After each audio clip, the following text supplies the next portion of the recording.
மாவட்டங்கள்ல DMK status களம் வந்து டிஎம்கே வர்சஸ் ஏடிஎம்கே தான். அவங்களுடைய கட்டமைப்பு இருக்கு, அவங்களோட பூத் ஒர்க்கர்ஸ், இந்த ஆர்கனைசேஷனல் ஸ்ட்ரென்த். பூத் அது ஏடிஎம்கேக்கு எப்படி இருக்கு?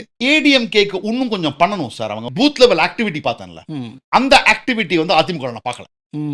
அதிமுக ஏன்னா பாமக எல்லாம் சேரணும்லங்க. இப்போ ஆல்ரெடி அவங்களுக்கு வந்து ஒரு கூட்டணிங்கிறது டிக்ளேர்டா இருக்கு. கூட்டணி இன்னும் இங்க அதிகாரபூர்வமா அனௌன்ஸ் பண்ணலாம். அந்த ஒரு இது கட்டமைப்புங்கிறது வந்து அந்த திமுக இருக்கிற கட்டமைப்பு அதிமுக விட இந்த கூட்டணியை விட அதிகம்.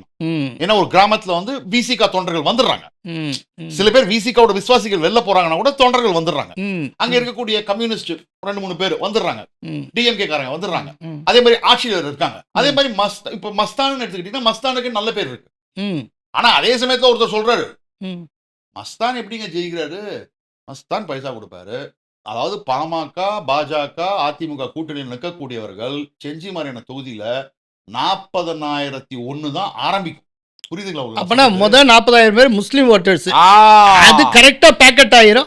இந்த 40,001 இருந்து தான் பிஎம்கே அந்த கம்பெனிக்கு கிடைச்சா கிடைக்கும். அதுக்குல இருந்து கணக்குல எடுத்துக்கணும். டவுன்ல கொஞ்சம் முஸ்லிம்ஸ் எல்லாம் போடுவாங்க. அது மட்டும் தான் பிளஸ். அதான் பிளஸ். காசு கொடுப்பாரு. அது என்ன பிளஸ்.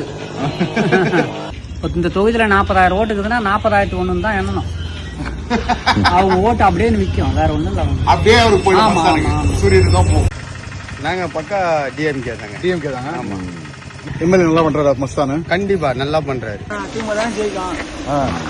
உண்மைதான். திமுக தான் ஜெயிக்கும். வந்து நம்ம வந்து சொல்றது வந்து அப்படியே ஈஸி கேக் வாக்லாம் சொல்ல முடியாது.